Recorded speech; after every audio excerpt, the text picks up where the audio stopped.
মেসির বাম হ্যামস্ট্রিংয়ে মাংসপেশির ক্লান্তি ও অতিরিক্ত চাপের লক্ষণ ধরা পড়েছে, তবে এটি কোনো গুরুতর ছিঁড়ে যাওয়া বা বড় ধরনের চোট নয়। গত 24 মে ফিলাডেলফিয়া ইউনিয়নের বিপক্ষে ম্যাচে খেলার সময় তিনি বাম উরুর পেছনের অংশে অস্বস্তি অনুভব করেন এবং পরে মাঠ ছেড়ে যান। এরপর করা বিভিন্ন চিকিৎসা পরীক্ষায় তার বাম হ্যামস্ট্রিংয়ে পেশির ক্লান্তি ও অতিরিক্ত চাপের লক্ষণ ধরা পড়ে। চিকিৎসকদের মতে এটি মূলত অতিরিক্ত খেলার চাপ ও শারীরিক পরিশ্রমের কারণে সৃষ্টি হয় একটি সাময়িক সমস্যা।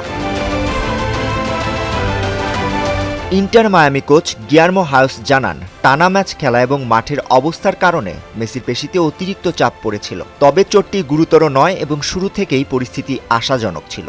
মাঠ ছাড়ার সময়ও মেসিকে স্বাভাবিক হাঁটতে দেখা যায়, যা বড় ধরনের চোটের সম্ভাবনা কমিয়ে দেয়।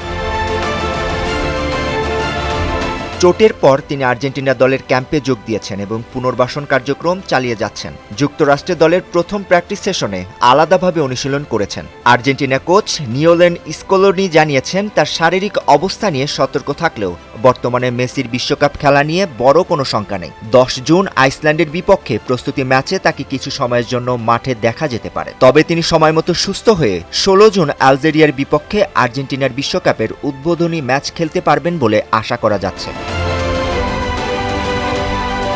কয়েক সপ্তাহ আগে বাম পায়ের হ্যামস্ট্রিংয়ে চোট পাওয়ার পর মেসির বিশ্বকাপ খেলা নিয়ে শঙ্কা তৈরি হয়েছিল, তবে বর্তমানে সে আশঙ্কা অনেকটাই কেটে গেছে। এদিকে মেসি এবং ক্রিস্টিয়ানো রোনালদো দুজনই এবার নিজেদের 6ষ্ঠ বিশ্বকাপ খেলতে যাচ্ছেন, যা বিশ্ব ফুটবলে এক নতুন ইতিহাস গড়বে। সম্ভাব্য এই কীর্তির অপেক্ষায় এখন ফুটবল বিশ্ব।